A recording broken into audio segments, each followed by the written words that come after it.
अरविंद केजरीवाल ने दिल्ली को पूर्ण राज्य का दर्जा दिलवाने के लिए अनिश्चितकालीन भूख हड़ताल करने का ऐलान कर दिया है। शनिवार को दिल्ली विधानसभा में केजरीवाल ने कहा कि 1 मार्च से वो दिल्ली को पूर्ण राज्य का दर्जा दिलवाने के लिए अनिश्चितकालीन भूख हड़ताल पर रहेंगे।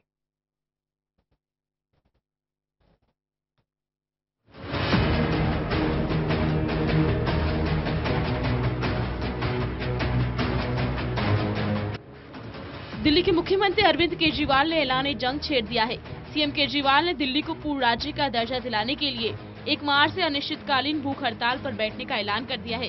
केजरीवाल ने साफ तौर पर कहा है कि वे दिल्ली को पूर्ण राज्य का दर्जा दिलाने के लिए हर संभव कोशिश करेंगे। अरविंद केजरीवाल ने यह ऐलान दिल्ली विधानसभा के बजट सत्र के दौरान किया। विधानसभा में केजरीवाल ने कहा, दिल्ली के साथ 70 सालों से अन्याय हो रहा है। ऐसे में दिल्ली को पूर्ण राज्य का दर्जा दिलाना जरूरी है। हम मार्च से दिल्ली को पूर्ण राज्य का दर्जा दिलाने के लिए आंदोलन करेंगे और तब तक जारी रखेंगे जब तक ये पूर्ण राज्य न बन जाए। पूर्ण राज्य के लिए दिल्ली वालों को साथ लड़ना होगा। पूर्ण राज्य बनने पर हम दिल्ली को चमकाकर लंदन, सिंगापुर और पेरिस बना देंगे। मुख्यमंत्री ने कहा कि पूर्ण राज्य बना तो हर परिवार को 10 साल में पक्का घर दिया जाएगा। आपको बता दें कि आम आदमी पार्टी ने पिछली बार जब 49 दिनों की सरकार बनाई थी तो उनकी एक शिकायत ये भी थी कि पुलिस उनकी बात नहीं मानती क्योंकि वो केंद्र सरकार के अधीन है। पुलिस दिल्ली के मुख्यमंत्री के अधीन तभी आ सकती है जब दिल्ली को पूर्ण राज्य का दर्जा मिले। ऐसे में केजरीवाल ने सबसे पहले दिल्ली को पूर्ण राज्य का दर्जा देने का मुद्दा उठाया है। लागू नहीं हुआ। दिल्ली के लोग वोट डालते हैं, दिल्ली के लोग सरकार चुनते हैं, लेकिन उनकी सरकार के पास कोई पावर नहीं है।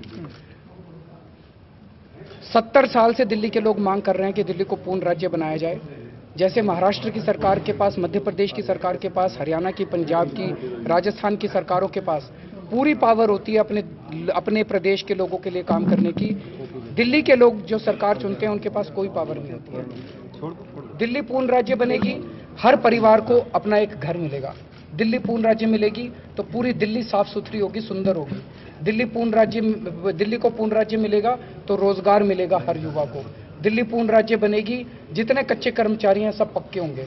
दिल्ली पूर्ण राज्य बनेगी, लोगों को सुरक्षा मिलेगी, लोगों को न्याय मिलेगा और उनके विकास के काम, जो अभी सारे काम केंद्र सरकार रोकती है, वो तेजी से होने लगेंगे।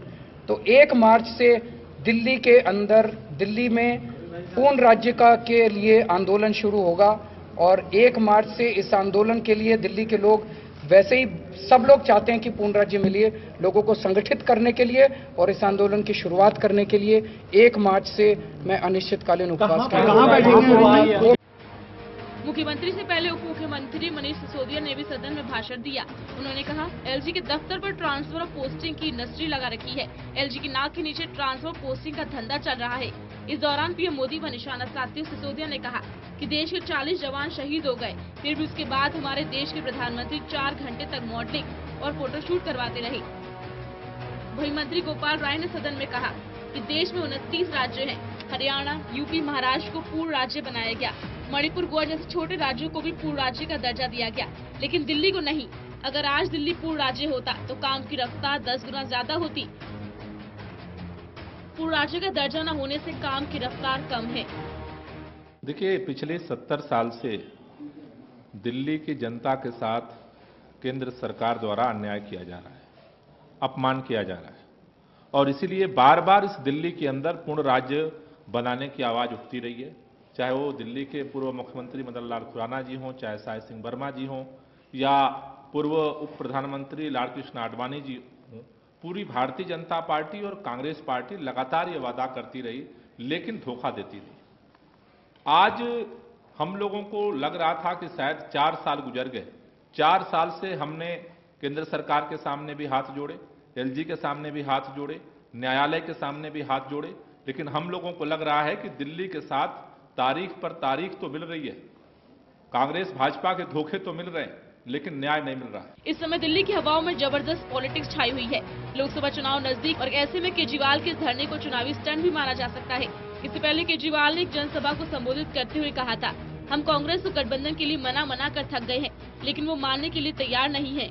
वहीं शीला दीक्षित ने गठबंधन की बात को नकारते हुए कहा था कि केजरीवाल ने हमसे इस बारे में कोई बात नहीं की। इससे पहले सुप्रीम कोर्ट ने आप सरकार को करारा झटका देते हुए कई बड़े फैसले लेने का अधिकार केंद्र सरकार को दिया था, जिसके बाद अब सीएम केजरीवाल ने ये नया मुद्दा छेड़ दिया है, जिसे देखते हुए केजरीवाल की सनशन को दिल्ली वासियों की सहानुभूति जीतने के लिए चुनावी स्टंट माना जा सकता है। Delhi desk, total news.